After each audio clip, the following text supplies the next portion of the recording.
A little more specifically about our next winter storm that's going to be racing off to the east. This is a fast mover, which is a little bit of good news, is that it will minimize some of these impacts. But unfortunately, we're going to have kind of a mixed bag of weather with that cold air and then that moisture beginning to get drawn up ahead of it. As we head to tomorrow and into Monday, there you can see from the Gulf Coast all the way up towards the Great Lakes being impacted with that moisture and that cold air still hanging on across parts of the east. The warmer air is going to try and win out. So enough warm air and instability that we're talking some thunder and lightning in places like New Orleans, maybe even Mobile, Alabama, and then the wintry mix onto the northern tier of this system. It's looking a little less likely into the southeast. Dr. Postel will have more on that in a second, but freezing rain will be a concern in places like Kansas City, Jefferson City, over towards Peoria and Springfield. It's not going to be a ton, maybe less than 1/10 of an inch, but that's enough to be very impactful on the roadway. So keep this in mind as you're heading back to work on your Monday morning. You are going to need some extra time, or there may be some delays or even some closings and cancellations as a result.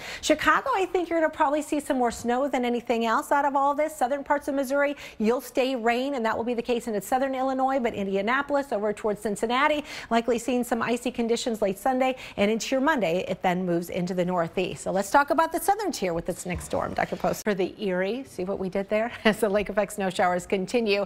So Lake Erie is starting to freeze up, though. In fact, the ice cover now on Erie is nearly 80%, which will eventually all freeze up and then shut down the lake effect snow showers. But sometimes we can get that long fetch across Lake Huron as well to reach Erie. So lake effect snow advisories as well as some warnings remain in effect, and snowfall will continue off and on throughout the day today, but our winds will change direction with a break in the snow as we head into next week.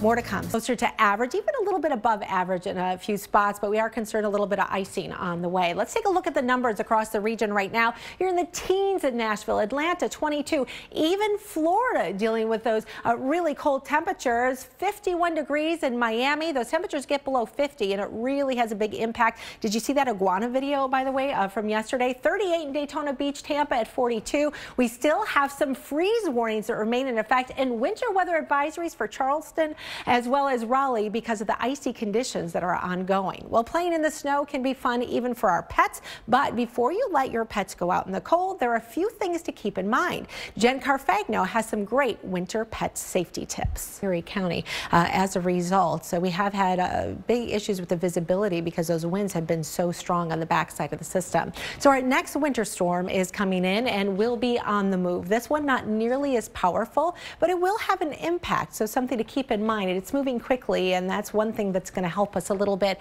along with some warmer air that's going to get drawn up ahead of it. So this is really a tomorrow through Monday event. We'll look for some wet weather and some snowy weather on the northern tier from the Great Lakes, and then the wet stuff as we stretch a little further down towards the Gulf Coast. A little instability in the atmosphere, enough warmth that we're going to see some thunder and lightning here. And we may see some icy conditions in parts of the country too. I'm watching the middle Mississippi River Valley as well as the Tennessee Valley, and then another little shot of that colder air trying to sneak in across parts of the Midwest. So advisories are in effect in advance of this next system. So this is for your Sunday. Kansas City over towards Jefferson City, Springfield as well as St. Louis. St. Louis, I don't think you're going to be quite as bad as maybe say Kansas City and over towards Peoria. The snowfall amounts on this one generally going to be around 1 to 3 inches, but that's enough to cause some delays certainly on the roadways for sure. So there you can see that purpley pink mix. That's where we have the concern for freezing rain. I think more snow than anything else for you in Chicago as well as in Detroit. This moves into Indianapolis as we head towards your Sunday night, even into Cincinnati as well.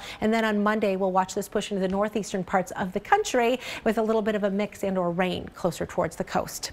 One thing that many people forget to do after a big snowstorm is to clear off the tops of your vehicles, but not doing so can be extremely dangerous. Jen Carfagno shows us what can happen. Mountain passes and the Cascades and the Sierras, so make sure you tune in and check that episode tomorrow night. So time now for your winter weather advice or update, and take a look at some of these wintry statistics for you. We've got 43% of the U.S. under some type of snow cover. The coldest location in the nation, Mount Washington, New Hampshire, 36 degrees below zero. That does not count in the wind chill, though a lot of you in the upper Midwest and Northeast are experiencing wind chill temperatures near that minus 36. So we've got a new storm that's going to be moving in across parts of the west right now, a little cold front, but a big trough dip in the jet stream in the upper levels of the atmosphere will be driving into the southwest in particular as we head towards the beginning of the week. So a big Monday, Tuesday event is going to be unfolding here with a lot of moisture tapping into this system, which is good news, but also bad news at the same time. We are concerned that it's going to be too much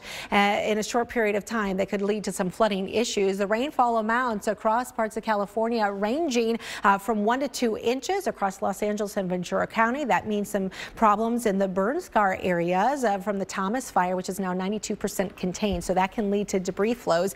3 to 5 inches into the foothills and some heavy snow across parts of the Sierra. Snow levels are going to be dropping down with the system between about 5,000 and 6,000 feet. And speaking of feet, we're going to be measuring the snow in feet, 2, maybe 3 feet of snow. So that's some good news. This all begins as we head towards tomorrow night, but really Monday and Tuesday, the big events. Well, the guy with all the answers in terms of when is the warm air coming is Dr. Greg